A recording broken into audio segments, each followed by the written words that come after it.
Sungguh tidak salah gambaran sebuah manuskrip yang diwariskan secara turun-temurun di kalangan pimpinan bangsa Brodela.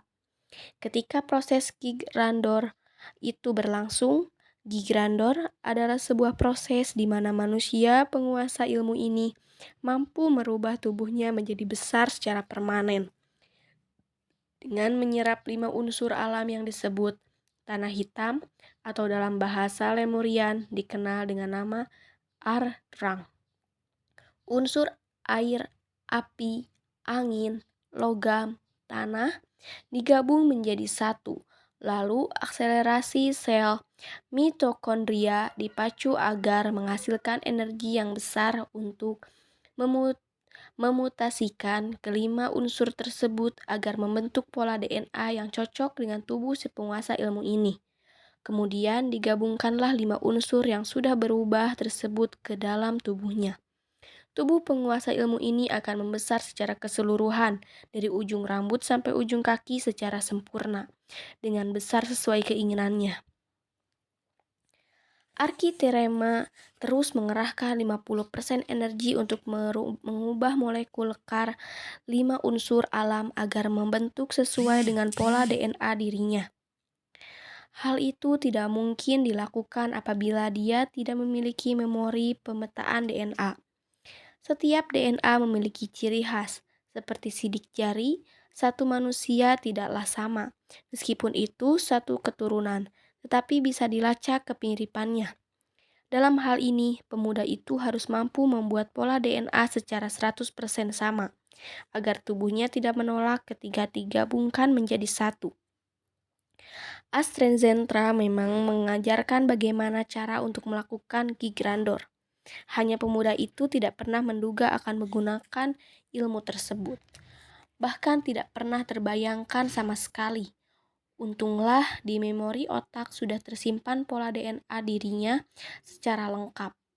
Satu hal yang membedakan antara Gigrandor dan Triwikram adalah apabila Gigrandor bisa permanen sesuai keinginan sang penguasa ilmu, sedangkan Triwikram hanya bisa sementara, dan itu pun biasanya dipergunakan di dalam menghadapi lawan kuat.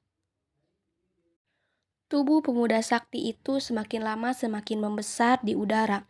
Semua Broden menyaksikan dengan penuh takjub tanpa mampu mengeluarkan sepatah kata pun. Mereka semua terkesima melihat kejadian ajaib itu.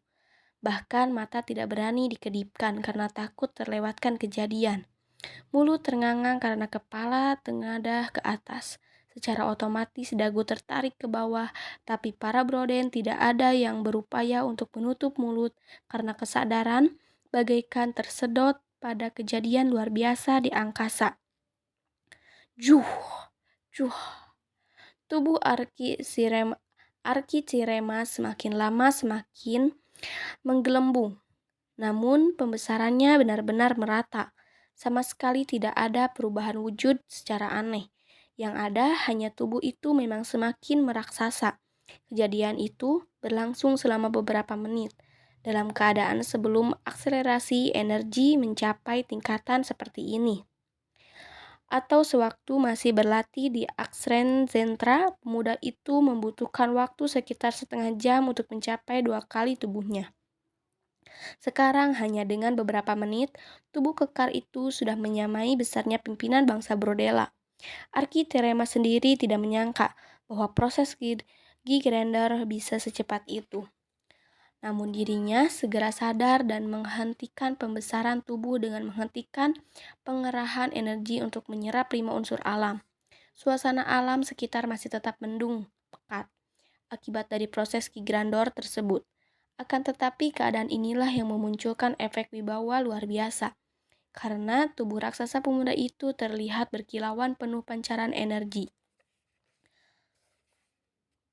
Dengan latar belakang awan hitam menggantung di atasnya, kesan yang ditimbulkan bagaikan seorang dewa baru turun dari kayangan. Bertubuh kekar dan bercahaya agung berwibawa, namun mengandung kelembutan menyejukkan jiwa. Pancaran kewibawaan itu membuat semua Broden di bawah tanpa bisa ditahan. Menekuk lutut mereka, tidak terkecuali pula Lundarda. Semua kepala Broden terngadah ke atas dengan lutut menyentuh tanah. Ada rasa haru sangat kuat menyeruak ke dalam sanubari, sehingga tanpa dapat ditahan pula, air mata mereka meleleh secara perlahan membasahi pipi. Di ketinggian, Arkitirema memperhatikan semua hal yang terjadi di bawah tanpa terlewatkan secuil pun kejadian. Dirinya merasakan sebuah perubahan bukan hanya wujud, tetapi dirasakan pula kepekaannya menjadi bertambah besar terhadap segala sesuatu. Ternyata meskipun pituitary dan pinealnya sudah sangat aktif, namun bertambahnya volume membuat fungsinya pun bertambah kuat. Seperti antena, semakin besar menjadi semakin kuat. Pemuda itu menjadi mampu lebih merasakan pikiran dan perasaan setiap kepala yang ada di bawahnya. Dan itu benar-benar membuatnya merasa terenyuh. Perasaan mereka bagaikan seorang anak yang telah lama ditinggalkan oleh orang tua terkasih. Selama hidup terbayang dan diingat, bahkan menjadi bunga mimpi. Kerinduan sangat mendalam inilah yang dirinya rasakan sekarang, sehingga menimbulkan keharuan sangat kuat pula di dalam kalbu. Dalam keadaan biasa, pemuda itu tidak pernah bisa diganggu berbagai macam rasa, baik itu sedih, marah, apalagi benci. Termasuk keharuan pun jarang sekali dirasakan, karena di pandangannya segala sesuatu itu adalah wajar dan tiada cela. Akan tetapi, sekarang dirinya bisa benar-benar merasakan apabila orang dalam keadaan terhanyut oleh perasaan, sulit sekali untuk dibendung atau ditahan. Perasaan semacam ini baru baginya. Dengan rasa ingin tahu lebih lanjut, dibiarkan saja rasa ini membawa sampai kemana sambil dipelajari. Semakin lama dia semakin bisa merasakan keharuan dan kerinduan bangsa Brodella yang hadir di sana. Gambaran kesulitan mereka dan berbagai macam penindasan yang dialami tergambar semua di benak pemuda itu, bagaikan menonton sebuah film layar lebar 3 dimensi. Namun di setiap kesulitan, mereka selalu menyebut satu kata, yaitu Telsopurda. Semua pandangan atau visi yang dilihatnya begitu lengkap dan jelas, meskipun hanya berlangsung beberapa detik saja. Namun bagi Arkitirema itu adalah rekaman selama ribuan tahun hitungan Ardguma, yang diringkas juga lengkap dan diplug-inkan ke dalam memori, bagaikan di Mortavrabena dulu. Kesakitan, kesedihan, kemarahan, juga ketidakberdayaan. Dia rasakan dan benar-benar terasa seperti hadir di setiap kejadian. Inilah yang sekarang membuatnya memandang bangsa itu dengan rasa kasih sayang sangat besar. Juga perasaan ingin melindungi bagaikan orang tua pada anak yang benar-benar dikasihinya. Arkitirema tidak bisa menahan matanya yang berkaca-kaca. Secara perlahan tubuh perkasa itu turun dari udara, lalu menebarkan cahaya lembut keemasan seolah-olah tangan ajaib orang tua menggapai semua anak-anak yang menjadi pelabuhan terkasih. Cahaya lembut keemasan itu menebar dan merengkuh ke seluruh arah. Tidak satu pun Broden terlewatkan. Bagaikan sayap cahaya malaikat memeluk semua yang hadir dengan penuh kemesraan seorang ayah pada anaknya. Keharuan luar biasa menyeruak di semua Broden. Mereka bagaikan dipeluk oleh sebuah janji dan sumpah yang akan melindungi sampai akhir hayat. Tanpa dapat ditahan pula, linangan air mata semakin membanjir namun tidak terdengar isak tangis. Suasana sangat hening namun sangat luar biasa indah bagi mereka yang memiliki naluri orang tua. Mereka semua pasrah, memberikan kepercayaan sepenuhnya pada cahaya harapan yang kini sedang memeluk tanpa ada pamrih apapun. Inilah rasa di mana anak merasa aman di pelukan orang tua yang akan melindungi mereka dengan taruhan apapun dan mengesampingkan semua kepentingan. Hanya merekalah yang benar-benar penting. Arkitirema pun tidak menahan ketika air matanya terjatuh secara perlahan di pipinya dan bersumpah dengan seluruh jiwa dan raga akan melindungi mereka. Semua mata memandang ke arahnya dengan linangan permohonan perlindungan. Tidak ada sepatah kata pun yang mereka ucapkan. Tidak ada pula tatapan mengiba-iba, seperti mata bayi yang memandang ibunya dengan kepolosan penuh harapan. Bahkan bibir mereka tersenyum tipis mengembarkan harapan besar pada dirinya. Pemuda itu membalas senyuman mereka dengan sebuah senyuman janji pasti dan sedikit anggukan yang menyeruakan isyarat 1000 makna sumpah mewakili ribuan kata. Arkitirema membiarkan suasana ini selama beberapa menit agar sedikit terpuaskan segala perasaan mereka yang selama ribuan tahun dikungkung. Secara perlahan, pemuda yang telah menjadi raksasa itu mulai menarik pancaran energi pemersatu. Kedua kakinya sekarang sudah menginjak tanah dan berdiri dengan sangat gagah di depan ribuan broden yang masih dalam keadaan berlutut. Tubuh pemuda itu sekarang sudah setara dengan bangsa Brodela. Bahkan lebih tinggi sedikit dari broden tertinggi di sana. Dengan tubuh hanya terbungkus baju jenmar yang tidak bisa menutupi setubuh perkasanya. Lundarda, bisakah saya meminjam baju luar atau adakah persediaan baju luar di sini? Tergopoh-gopoh Lundarda segera bereaksi ketika ditanya dan diminta sesuatu oleh Arkitirema dengan segera berlari ke arah sudut yang ada semacam peti tertutup rapat dan rapi. Ketika peti itu dibuka, terlihatlah banyak sekali tumpukan baju luar di sana, dalam kondisi bersih dan tertata rapi. Lundarda segera mengambil satu yang paling atas untuk segera diberikan pada pemuda itu, lalu dengan cepat kembali pada Arkitirema, dan segera membantu pemuda itu memakainya. Setelah baju itu dipakai, sang utusan Adama menjadi seperti tidak ada beda dengan para broden di sana. Wahai para broden, yang dimuliakan oleh Sang Pencipta, mulai detik ini, hari ini, kita akan merubah.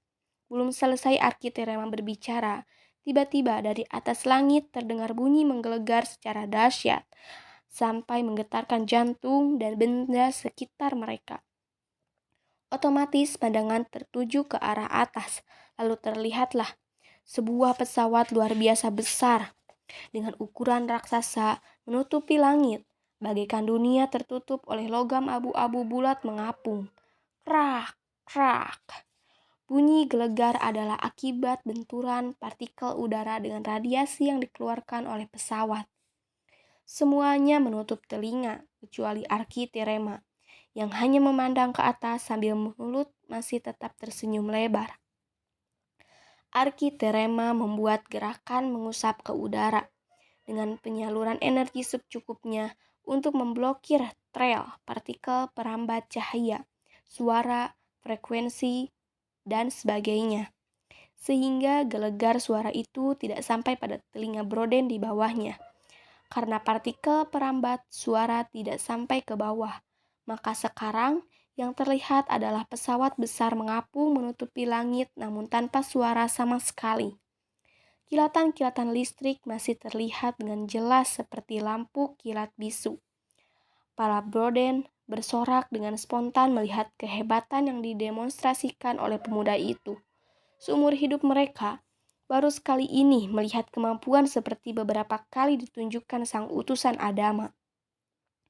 Sorakan dan teriakan kekaguman semacam inilah yang sangat diprihatinkan oleh Arkitirema, karena dari sanalah awal dari pendewaan. Di lain pihak, pemuda itu harus segera mengatasi masalah dengan cepat. Berarti terpaksa harus menggunakan kekuatan juga, kemampuan yang sangat jauh melampaui mereka. Namun di pihak lain akan menimbulkan ketergantungan dari para tertolong. Hampir seluruh budaya, baik di Ardguma ataupun di galaksi lain, rata-rata memiliki kebiasaan sama, yaitu akan selalu mengingat jasa besar. Mungkin apabila jasa-jasa itu masih terbatas kemampuan manusia, 2,5% itu tidak akan menjadi masalah. Hanya sebatas penghormatan saja. Namun, apabila jasa besar itu berdasarkan kemampuan di atas nalar, maka yang terjadi adalah pengkultusan. Contoh pengkultusan nabi. Maka oleh sebab itu, sebagian dari para nabi sangat jarang sekali mengeluarkan kemampuan mukjizatnya untuk menghindari hal semacam ini. Arkitirema kembali melayangkan tubuhnya ke atas dan mengambang di ketinggian puluhan meter dari atas tanah untuk menjaga berbagai macam kemungkinan. Energinya kembali dipancarkan untuk membuat kubah tameng pelindung. Hanya kali ini tidak mengeluarkan sinar, namun seperti selubung plasma transparan mengelilingi para Broden. Bangsa Brodella tidak bisa melihat dengan jelas keberadaan selubung itu. Akan tetapi mereka bisa merasakan kekuatannya. Semua memperhatikan pemuda yang sudah menjadi sebesar mereka itu dengan rasa ingin tahu apa yang akan dilakukan selanjutnya. Tidak ada satupun dari para Broden yang memperhatikan pesawat. Biasanya orang akan lebih memperhatikan ancaman pada mereka daripada hal lain. Namun sekarang terjadi sebaliknya. Mereka lebih memperhatikan orang yang akan melindungi. Kilatan-kilatan cahaya dan suara gelegar di udara mulai menipis, lalu hilang sama sekali, digantikan dengan sebuah pemandangan tertutupnya langit oleh sebuah benda logam besar berbentuk bulat berwarna abu-abu. Arkitirema bertanya pada Lundarda dengan suara lirih, namun gelombang suara itu menggumpal dan langsung diterima oleh telinga secara jelas. Pesawat siapakah ini? Ini adalah kaum penindas. Kami selama ribuan tahun. Mereka bernama kaum teror. Mereka hidup di planet tetangga bernama Teraf. Kami tidak berdaya melawan mereka karena kalah segalanya. Mulai dari kalah jumlah, kalah teknologi, kalah kekuatan, juga meskipun badan mereka sebesar para 2,5%, namun memiliki kekuatan energi di atas rata-rata kami. Lunrandra menjawab dengan suara sedikit bergetar, karena meskipun percaya pada pemuda penolong bangsanya ini, namun trauma selama ribuan tahun tidak bisa hilang begitu saja.